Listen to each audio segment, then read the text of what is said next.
My time at PSG has been a blast, and quite successful too. We've won back-to-back league titles in France, and in the second season we lifted the Coupe de France, leaving us with just 2 trophies for our Glory Hunter cabinet left to obtain. So I did the honourable thing and I resigned from the job at PSG. And my assistant Gigi Wijnaldum follows me out the door as well, so now we've just got to hope that this starts a manager merry-go-round and leaves a job available in Spain for us, where Barcelona have just won their 5th league title in a row under Xavi. And a couple of weeks of waiting, PSG announced their new manager, Luis Enrique, who leaves his post at Villarreal, interestingly enough, to take this job, who had just finished in 3rd place, only behind the 2 giant Spanish clubs and 13 points above 4th. Now I'm fully aware of their key player because he has been one of the best players in the world, the right back Javier Alborz. Have you ever seen a better new gen fullback than him? The rest of the team though is a little underwhelming. Their best players are now way past their prime. There is a couple that could be good in the future, but nobody else that comes close to Alborz's quality. They also don't have the biggest budget in the world, so would be a bit scrappy with the finances. But I still applied anyway.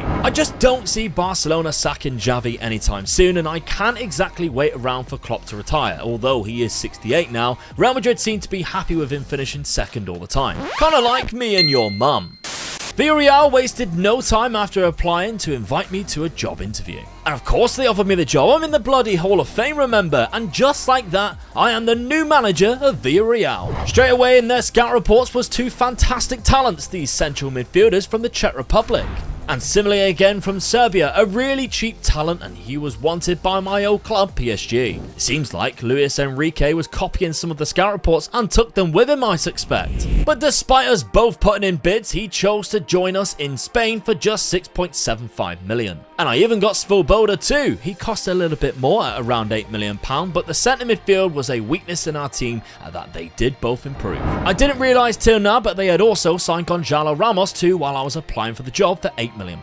He's far past his prime, don't get me wrong, but still good at age 34, just lacking that blistering pace he once had. He hasn't had the best of time ever since he left Real Madrid, where he was scoring 17 goals a season quite often, and even played for Barcelona as well. In mid-August, I sold Mario Dorgelis to Marseille for around £10 million as he was surplus to requirements after our 2 centre midfield acquisitions, and that helped me fund agony from young boys, which is a saying I really need to be careful of repeating. Check his hard drive. Our fixtures were in for the start of the season, and with Celta and Bilbao first, we also have the champions Barcelona quite early in the season. The first game of the season though, and we had a few players out with injuries, but when Eljournin found Ramos and to open the scoring early, I was confident we could plough through, especially in the second half when Ramos won the ball back and new signing Pesic found him again to rifle in a beautiful second. But Celtic got a penalty and scored because our goalkeeper is an idiot, and the Celta fans, then being at home, got behind and with a bit of luck pushed forward and just wanted it more, scoring a second and stealing 2 points from us. But after giving the lads a rollicking, they made up for it by battering Bilbao 4-0. And Ramos has 4 goals in 2 games. We got one more signing through the door before the window shut, bringing in Colombian midfielder Gonzalez from Wolfsburg as a rotation option for the multiple positions. Our Champions League fixtures were also in, and we have Tottenham away in the first match with Bayern Munich in there in the middle, at home, and at the end we have Liverpool and of course our former club PSG away. I've learnt that an away trip to Betis is always going to be difficult because of how good the atmosphere is alone, but Ramos wasn't fazed as he put us 1-0 up. However, once again we dropped 2 points because we were unable to defend our lead and conceded with the game ending 1-1, which was the same result as the following match against Atletico Madrid, albeit this time we were the side crawling back a point after going behind. We finally got a win in September though when we beat Spurs 1-0. The champions visited us next and they were superb and ripped us open just before half-time with Ansu Fati scoring the opener. But almost straight from kick-off, we switched the ball out wide to the left when Santiago then found Ramos and we equalised immediately. And with 10 minutes to go, we then took the lead from a corner.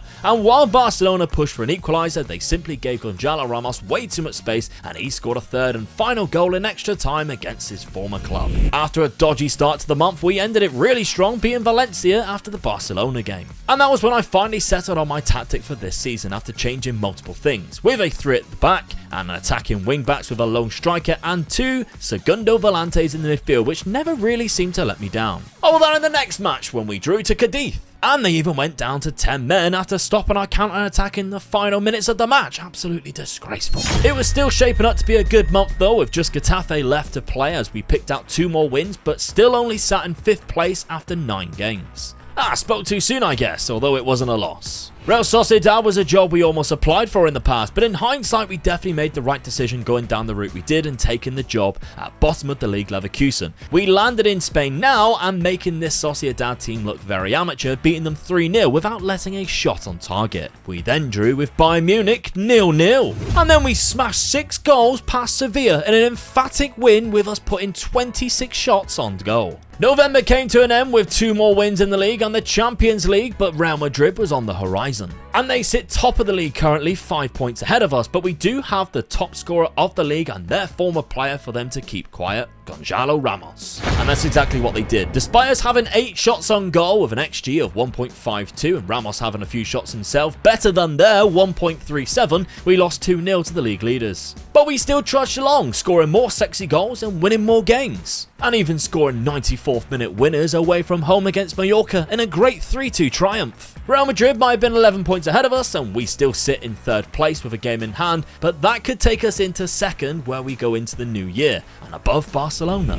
We somehow top the Champions League phase as well, and I'm just great at this competition it seems. My boy Evan Ferguson rightfully won the Ballon d'Or with Matisse Tel finishing in 2nd place, which I was really proud of. And I also added this guy to my shortlist as possibly the next superstar striker I wanted to manage in this Glory Hunter journey. He's 6'5" as well. Bear with though, because the next 2 months are going to be crazy with the Super Cups, the Copa del Reys, the Champions League as well as our Liga matches, all against elite European teams. We lost the Super Cup semi-final on penalties after missing 2 out of the 5 against Real Madrid. And Bilbao also gave us our first league defeat in a while, defeating us 2-1 after we pulled it back to 1 each. We comfortably got through the next round of the Copa del Rey though, 6-0. But the game of the month was against Liverpool in a superb performance where we went 2-0 up. As you can see, it also looks like the stadium is getting renovated at the minute, but the atmosphere was still fantastic I bet, as we put 4 goals past them to be the one guaranteed team to qualify to the round of 16. Only team to do it with 1 game remaining.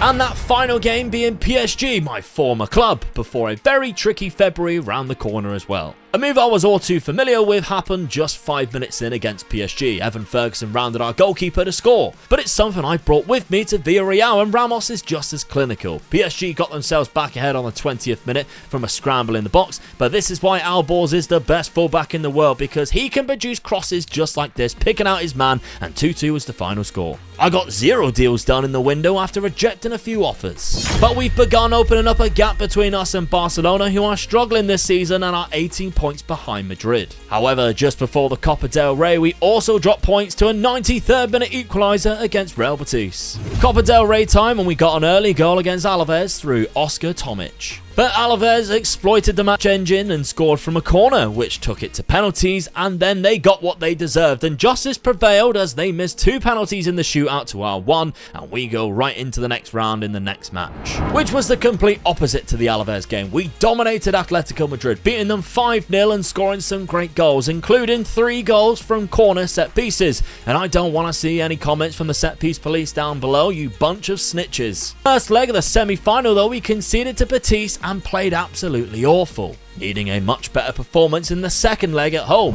In the meantime though, in the league we will continue to embarrass Atletico Madrid even more. But in the second leg of the Copa del Rey, it was a corner, would you believe it, that pulled the tie back to evens, with the game going to penalties once again, and we were confident after our recent shootout win until we missed our second from Gonzalez. But Real Betis missed their second penalty too, and both teams started to look more and more nervous as we both scored our third and then both scored our 4th penalties. And then the best fullback in the world stepped up, and he missed his. He's bloody missed it! Our penalty shootout away from the final of the Copa del Rey in our first season. I'm still rather proud. Would have been a difficult task though to beat Real Madrid, who was demolishing Barcelona in the other semi-final. Speaking of difficult tasks though, we have Man City in the Champions League round of 16. Another one of my former clubs, we take the loss at the Etihad, probably to a standing ovation again as former Champions League winner here.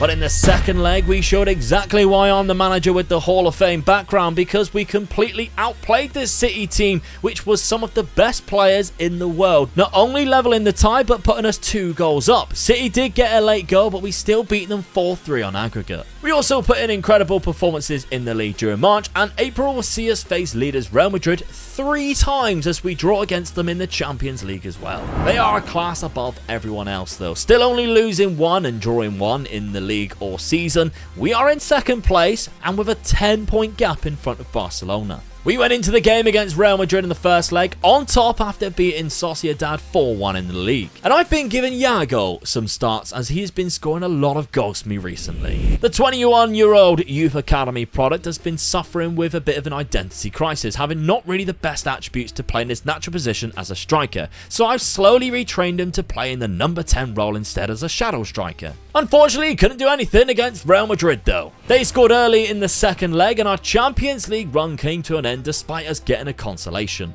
And they battered us in the league 5-1 too. With the Barcelona game up next, we could restore our 10-point gap between us and all but guarantee a second place this season. However, what we didn't expect while playing cautiously was Pedri to hit a worldie into our top corner. And after that, we went chasing the game and it cost us dearly, conceding a second goal. Iago gave us help picking up another with half hour to go, but Pedri this time round found an assist for Barcelona's third and we suffered back-to-back league losses. I then decided to start playing Agony from Young Boys. And what a decision that was, because he linked up amazingly with Iago and capped off what I think was his first start of the season with a hat-trick against Mallorca, and this is exactly what we needed. He then scored 2 goals in a win against Osasuna, and yes, I'm really glad you noticed. Both of the goals were set up by Iago as well. How exciting. He was even scoring nod-ins from corners to the absolute legend, and linking up with Iago in the final game against Granada, where he scored 4 goals in 46 minutes. He only cost me £4 million, remember, and he got 9 goals in the last 5 La Liga matches, securing a second place finish in the league and making me very excited for next season, where we've also signed one of the best goalkeepers available on a free transfer.